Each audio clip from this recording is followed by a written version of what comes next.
Hi, Juliet. Hi. Do you want to do a test Yeah, of your audio? Yeah, all good. great, thanks. Okay, wonderful. So we will now, welcome all the participants to this webinar. So good morning, good afternoon, good evening to all. My name is Marilyn Bow. I'm the head of the Legal and Policy Unit in the Governance branch of the BRS Secretariat. And I will be then opening the session of this webinar, which provides update on the work of the compliance committees of the Basel, Rotterdam and Stockholm Conventions. So the sessions, the webinar aims at providing indeed information on the intersessional work, including the outcome of the first meeting of the Stockholm Convention Compliance Committee, as well as also some information about cooperation among the three committees, as well as initial information on preparations for the forthcoming meetings of the three committees in June.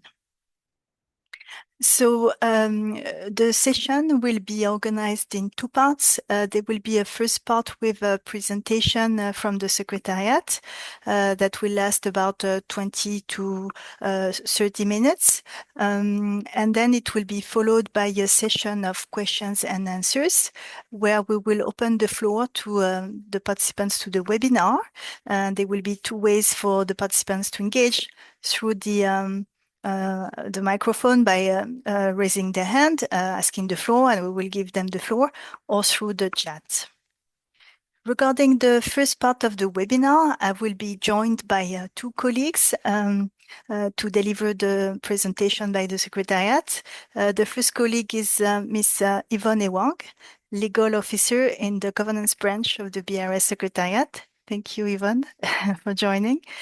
And she will be introducing information pertaining to the Rotterdam Convention Compliance Committee. And the second colleague that will be with us today for this webinar is Juliet Kohler, Senior Legal Officer and Chief of the Governance Branch of the BRS Secretariat, who will be providing information regarding the Stockholm Convention Compliance Committee. So without further ado, I would like to start my part of the presentation, which relates to the Basel Convention Implementation and Compliance Committee. So we'll show the first slide.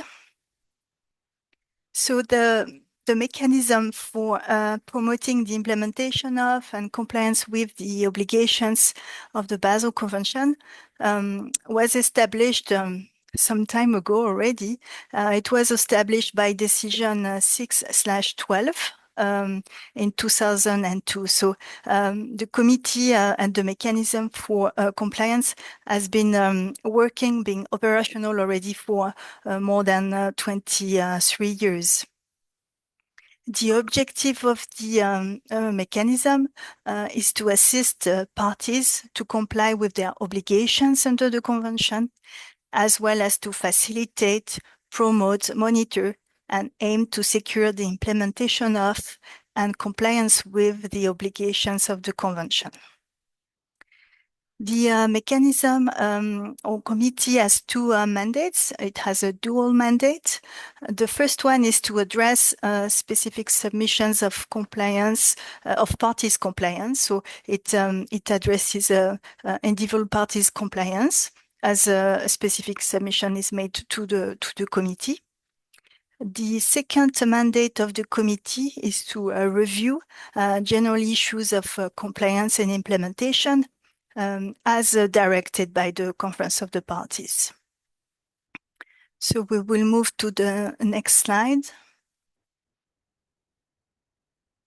So in terms of its nature, the mechanism shall be non-confrontational, transparent, cost-effective, and preventive in nature, simple, flexible, non-binding, and oriented in the direction of helping parties to implement the obligations or the provisions of the Basel Convention. It will pay particular attention to the special needs of developing countries and countries with economies in transition, and is intended to promote cooperation between all parties. The committee. So the mechanism is administered by a committee, and the committee consists of 15 members, which are elected by the Conference of the Parties based on equitable geographical representation. So there are 3 ICC members per UN regions. And so current officers in the committee, which have been elected by the committee itself, is Mr. Sam Margerison, who is the chair of the committee from Australia. We have also 4 vice chairs, Mr. Hassan Azar from the Maldives, Ms. Catherine Carr from Estonia, Ms. Michelle Govander from South Africa, and Ms. Nieka Nicolas from Antigua and Barbuda, who also serves as a rapporteur for the meeting. So in the coming 3 slides, you will find a snapshot of the work program of the committee for 2026-2027 as approved by the COP17 in May 2025. So the work program of the committee is structured in 2 parts. The first part pertains to the review of general issues, and the second part relates to the specific submissions. So with regard to the review of general issues of compliance, the current work program of the ICC contains 8 different objectives and various activities in contribution for the achievement of those objectives. So here the slides are not comprehensive. They are not exhaustive. They just list a few examples of the activities that the committee will be undertaken or is undertaking, towards its during the intersessional period. So if we look at the first objective, which is to improve implementation and compliance with the national reporting obligations, as also done in previous work programs. The committee is to classify and, as appropriate, publish information on parties' compliance with their annual reporting obligations for the years 2022 and 2023. So this classification will be done and against in particular targets that were adopted by the BC COP15. It will also serve to see if there is a need for revising those targets and maybe propose something to the COP if needed. In the objective of reviewing implementation regarding national reporting obligations, the committee will also monitor processes related to the United Nations Sustainable Development Cooperation Frameworks. It's also been an area of importance to possibly assist parties to improve implementation on national reporting obligations. The committee is also expected to monitor activities of BCRCs as well as other entities that have indeed activities that aimed at supporting parties to transmit their national reports. And so based on those activities, as well as other activities that you have listed in the work program, the committee will be able to develop recommendations to the next COP 18. With regard to objective 2, which is promoting compliance and implementation with Article 9 on illegal traffic, the committee will prepare a report on the extent of the scope of illegal traffic under the Basel Convention, taking into account information provided by parties under Table 9 of the national reporting for the years 2022 and 2023. Based on the scoping report and the findings of this report, the committee will develop recommendations for the COP consideration. When formulating those recommendations, the committee may also take into account other information received by other entities that were listed in the work program, such as WCO, UNODC, Interpol, as well as other EMEA secretariats like the Ozone Secretariat and Minamata Convention Secretariat. So those are a few activities on the that contribute to the objective 2 of the work program. If now we move along to objective 3, which is on national legislations. So the committee will has already invited parties to do a self-review of their legislation, and also invited those that have already conducted such a self-review to update it if needed. And based on this, the findings of the self-review, it will identify, determine trends in the implementation and compliance with articles related to the development of national legislations. To determine those trends, the committee will also consider other information that it has available, including the texts of legislation that are transmitted to the Secretariat, or requests received by the Secretariat for technical assistance by parties. So with this whole realm of information, the committee will be in the position to prepare draft recommendations for COP18. If we move along in the work program, we have also an area which relates to the general improvement of the implementation and compliance.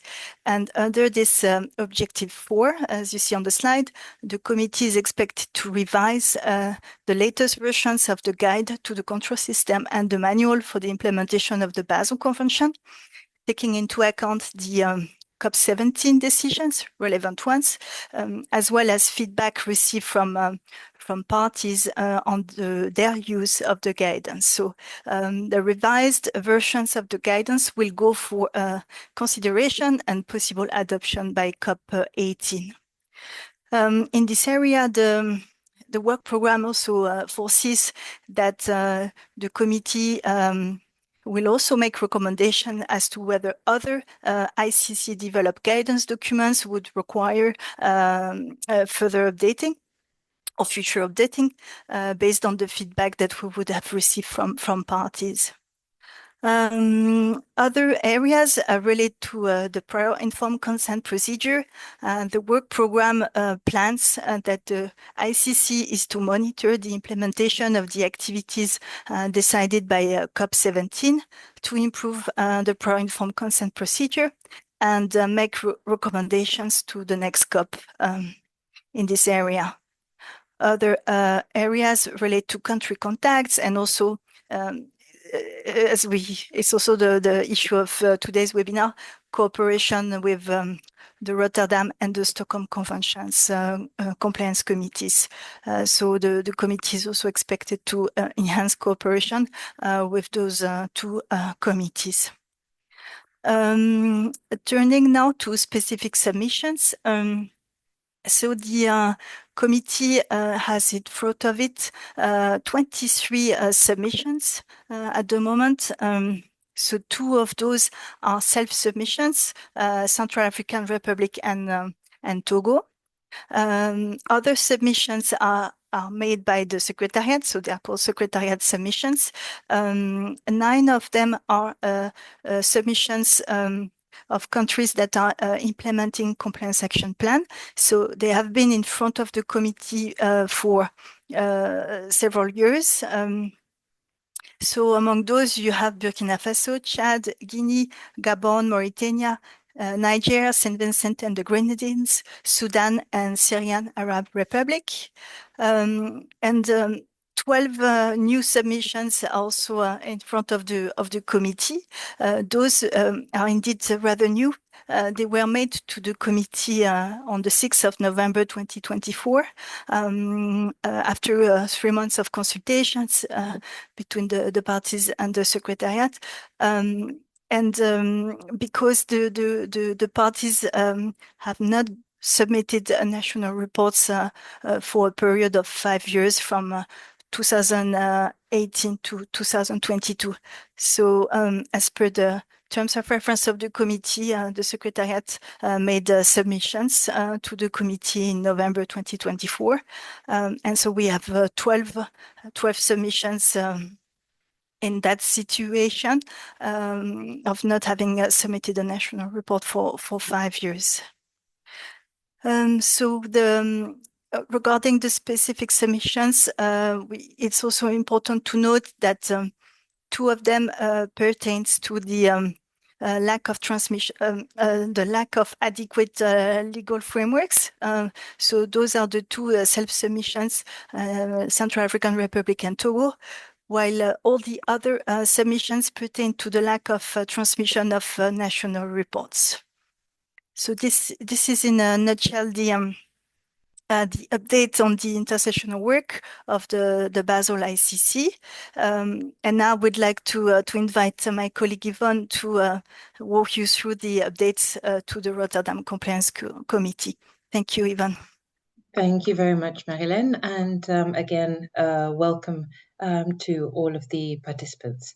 So turning from the Basel Convention to the Rotterdam Convention, a rather newer mechanism under this convention. It was adopted in 2019 as an Annex 7 to the convention itself. And it entered into force in a year later in 2020 for most parties, although there are 4 parties who indicated within the timeframe that they did not agree to be bound by that. It's intended to assist parties to comply with their obligations under the convention, similar to the mechanism under the Basel Convention, and has a similar dual-pronged mandate.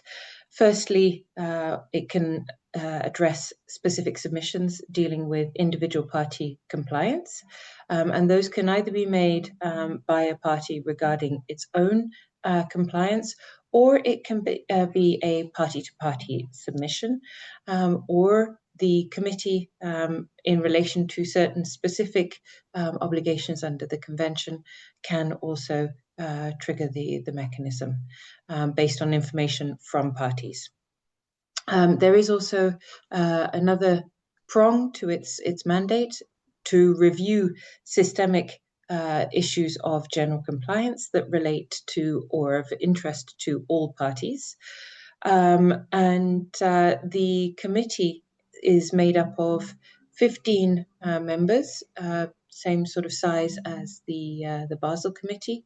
For Rotterdam, there is equitable geographic representation of all the UN regions, and members have specific qualifications in the Rotterdam Convention. Although the members are elected by COP, the officers are elected by the committee members themselves. Currently, the chair is Ms. Carolina Antonin from Finland. We have as vice chair Mr. Helges Bandeira from Brazil, and as the rapporteur, Mr. Hamajoda from Cameroon.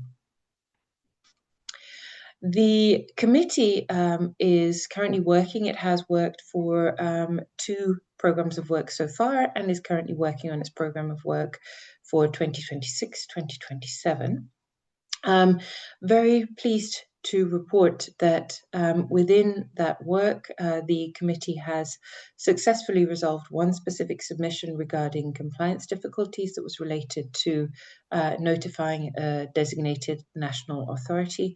So that was resolved with that notification of the contact being transmitted to the Secretariat. There are templates for specific submissions that are available on the website. They were developed by the committee a little while ago and approved by the Conference of the Parties. The aim being to make it as easy as possible for those parties who wish to get assistance from the committee through a specific submission to compile that information in a consistent manner and to get as comprehensive a set of information as possible at the start of making a specific submission. So those are readily available for those parties who wish to make use of that opportunity. The COP adopted the current program of work in Decision 12.6, And it includes a number of different activities that relate to the second branch of the mandate, meaning the review of systemic issues of general compliance of interest to all parties. That includes areas such as laws, regulations, policies, procedures, and other measures to implement the convention, notifications of final regulatory action, exports and imports of chemicals listed in Annex 3. And there the committee is looking at issues such as the compilation of examples of communication channels. It's also looking at mechanisms for coordination and cooperation between different national stakeholders who are involved in trade of these chemicals, as well as identifying challenges that may be faced and developing recommendations, both from the side of the exporting parties, but also from the importing parties' perspectives. The committee is also mandated to work on export notifications, which relate to chemicals not listed in Annex 3, but those that are banned or severely restricted and then exported from the territory of parties to the convention. Under the activity of information submission, there is a link and an issue of joint interest with the Basel Convention Committee explicitly, as well as with Stockholm, because this activity relates to the Sustainable Development Cooperation frameworks. So looking at developments there and seeing how their parties can address their information submission needs through those frameworks and any developments related to the Rotterdam Convention. And then there is an explicit activity on cooperation between these three conventions compliance committees. The Decision 12.6 also put in place a process for the program of work for the next biennium, looking at ensuring that there is consultation with parties. So I guess a sort of watch this space, and more information is coming on in that respect. Looking at some of the outcomes, what's happened over the last 6 years or so, 7 years since the Annex 7 was adopted. So the committee has had so far 3 meetings, and the second meeting was the last face-to-face meeting. It initiated consideration of the specific submission related to the designated national authority and developed a set of recommendations that were considered by COP12 on these systemic issues of general compliance. That did lead to the inclusion of certain elements within other decisions adopted by the COP to try and address some of the challenges that have been identified by parties in respect of implementation of the convention. The committee did also have a third meeting that was entirely online and that was dedicated to consideration and resolution of that specific submission. The upcoming meeting that you'll hear more about just shortly, the provisional agenda is available and covers consideration not only of the specific submissions, but also the systemic issues, and looking forward to the development of the next draft work programme. There is ongoing intersessional work, so there are questions that either have gone out already or that will be going out before the end of the day. So very much hot off the press to collect information on a number of the different activities that were just presented. The intention being to get information from parties about what challenges they're being faced, and also to inform any recommendations that go from the committee to the COP in 2027.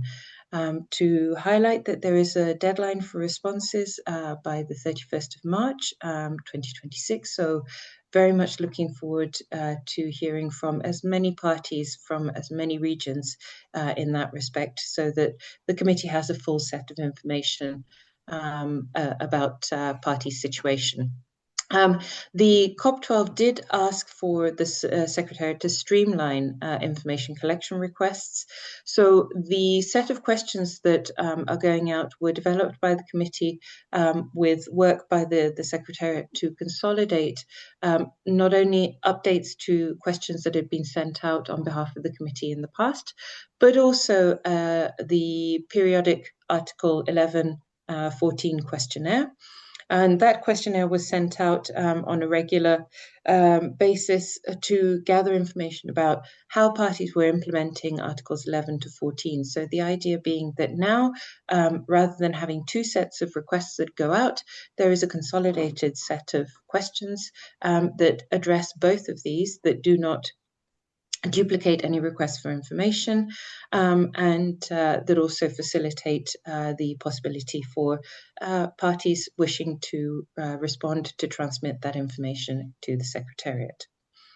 And so without further ado, I'll turn over to Juliette to speak to you about the Stockholm Convention Committee. Thank you. Thank you, Yvonne, and hello, everyone. I'm pleased to now provide you with some information on the work of the Compliance Committee under the Stockholm Convention, which is the new kid on the block, because the compliance procedures were only adopted at the COP11 in 2023, and then the first cohorts of committee members were elected at the last COP in 2025. So you have a first set of members bringing this committee alive. And among the members, I wanted to highlight the chair, Jimena Nieto from Colombia, the vice chair, Mark Govoni from Switzerland, and the rapporteur, Jennifer Kutesakwe from Uganda. And on the bottom of the right-hand side of the slide, you have a picture of the committee members attending the first meeting of the committee back in November. In 2025 as well, together with the election of the members of the committee, the COP adopted the work program of the committee for the biennium 2026-2027. As a general backdrop, and similarly to the compliance committees under the Basel Convention and the Rotterdam Convention, the objective is framed in a similar way. The objective of the committee is to assist parties to comply with their obligations under the convention and to facilitate, promote, assist in, advise on, and aim to secure the implementation of and compliance with the obligations under the convention. Next, please.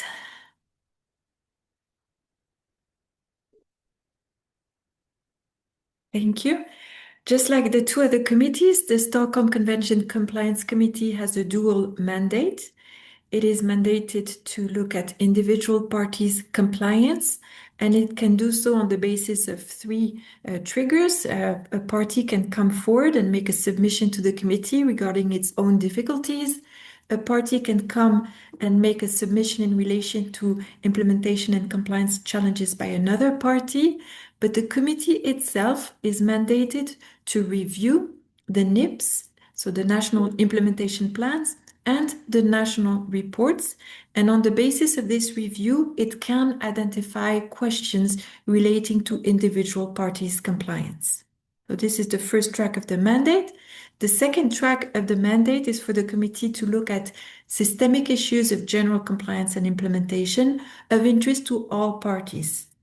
The committee can do so on its own initiative, but it can also do so and will do so upon request by the Conference of the Parties.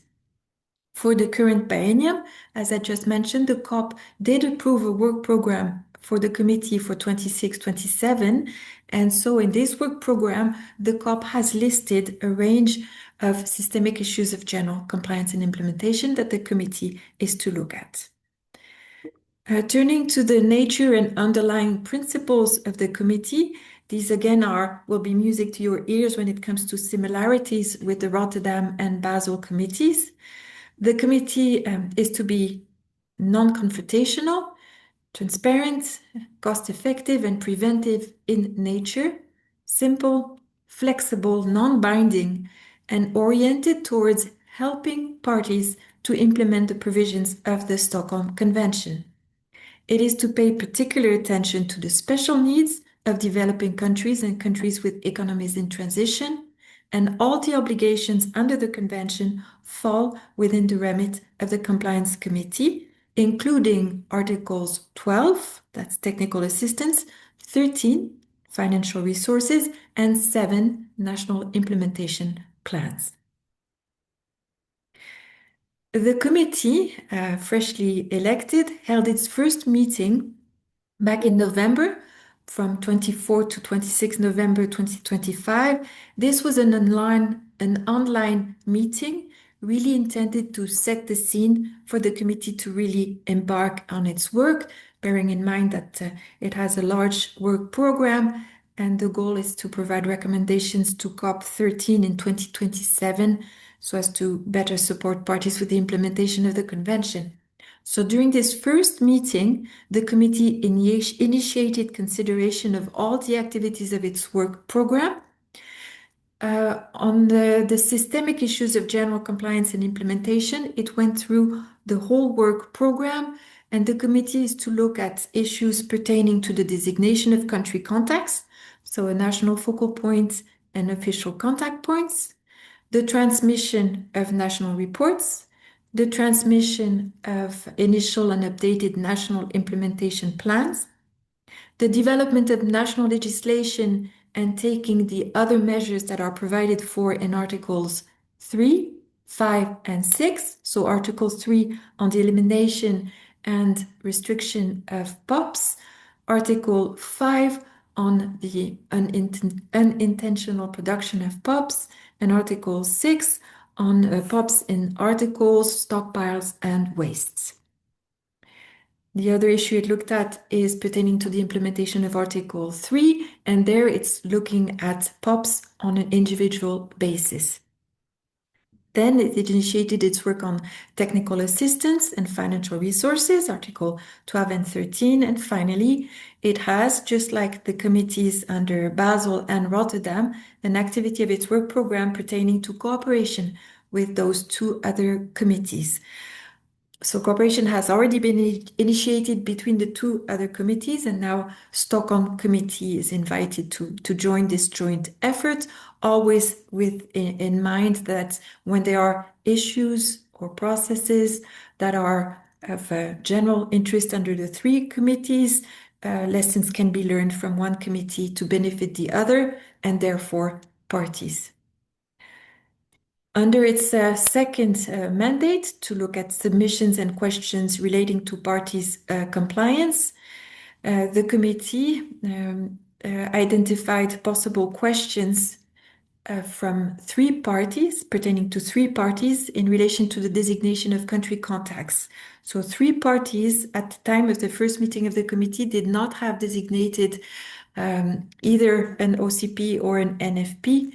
And so this was launched and looked at by the committee during its first meeting. In terms of outcomes of the meeting, having reviewed this initial information on the status of implementation by parties of all these obligations in the work program, but also looking at the work that has been ongoing and is currently being undertaken under the convention in relation to all these provisions. So it's like was a bit of a mapping exercise. The committee requested the Secretariat to provide for consideration at its second meeting updated and more granular information on parties' implementation of their obligations, information on the activities of the Secretariat and other entities such as UNEP, JEF, and the Stockholm Convention regional centers aimed at improving the implementation of the obligations, information on the challenges faced by parties in implementing their obligations, and all this information will be considered by the committee towards the development of possible recommendations on how to address parties' challenges and more generally, how to improve parties' implementation of their obligations. On the specific submissions and questions track of its work, this committee requested the Secretariat to follow up with the three parties which didn't have either an NFP or OCP, so as to identify challenges and understand what's going on. So what happened since this first meeting? So of course the Secretariat reached out to the three parties, but the Secretariat also has developed two questionnaires in follow-up to the request from the committee. Those two questionnaires were developed under the guidance of the committee members. One questionnaire is to collect information from parties. So again, with a view to obtaining updated information on the status of implementation, but also more specific information on the challenges faced by parties with implementation of their obligations. And this questionnaire was sent out on the 22nd of January. Sorry, last Friday, apologies. And there's a deadline of the 2nd of March for parties to submit their feedback. So just a word about the risk of, to alleviate any burden on the side of parties that have transmitted a fifth national report or a sixth national report by the deadline of the 2nd of March, parties can simply refer to that. So 90 some parties have transmitted such a report, and if they wish, parties can just inform the committee to look at what information is in the national report about the implementation of the convention. For those that wish to update that information, they can use the questionnaire. And for those that did not transmit the national report, it's a chance for them to actually inform the committee on what's going on. With regards to the challenges with the implementation of the convention, all the parties are invited to provide information to better support the committee in fulfilling its mandate. Looking at the second questionnaire, so the second questionnaire is designed to reach out to entities, organizations that have activities to support parties with the implementation of the convention. So this will go out to the GEF, to all the GEF implementing agencies, to FAO, WHO, OECD, UNITAR, and the Stockholm Convention regional centers.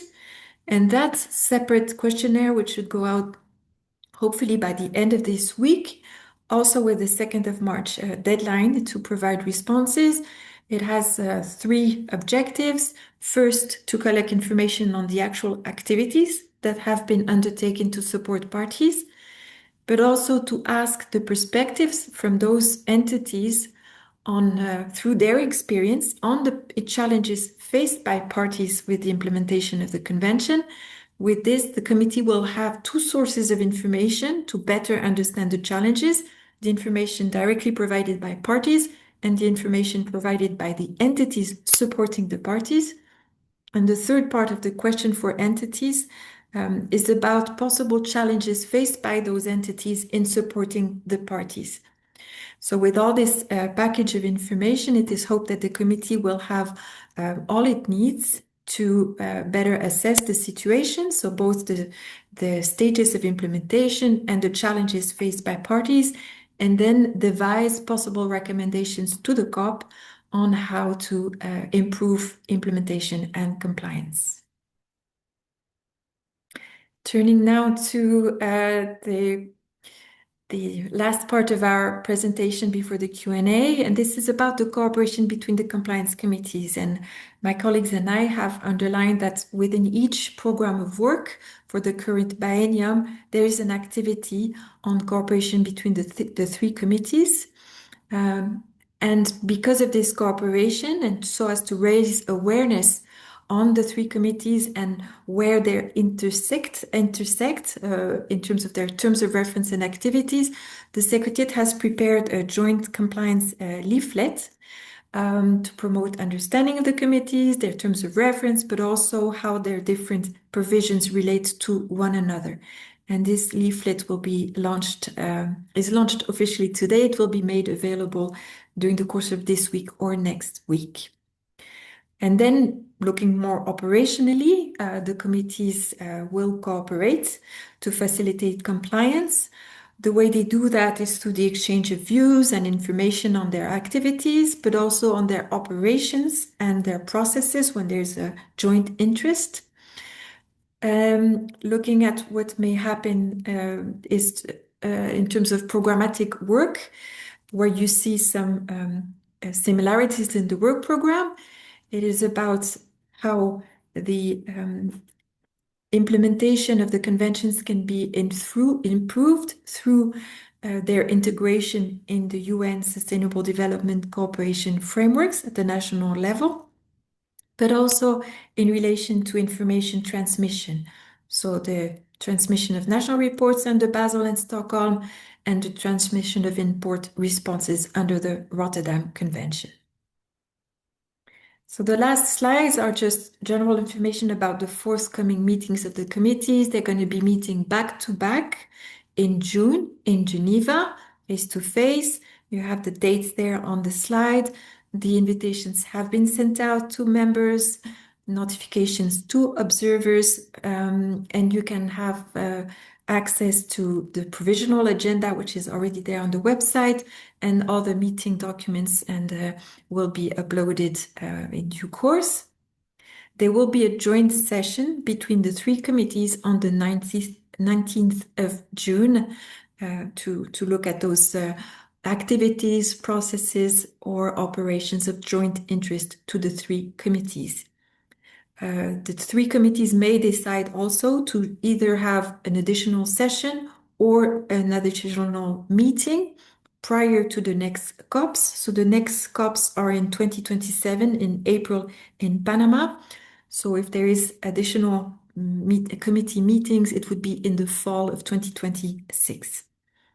And the final slide, you will have information on the relevant websites where you can find more information about the work of the three committees.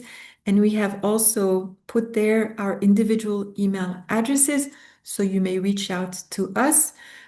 General questions, specific questions on the side of the Compliance Committee of the Stockholm, but also Rotterdam, because we have now questionnaires out there trying to gather information from the committees. If parties or organizations have any questions on the questionnaire, really do not hesitate to contact us. We're here to facilitate not only the work of the committees, but also the work of the parties. Thank you so much. And I hand over to Ivan.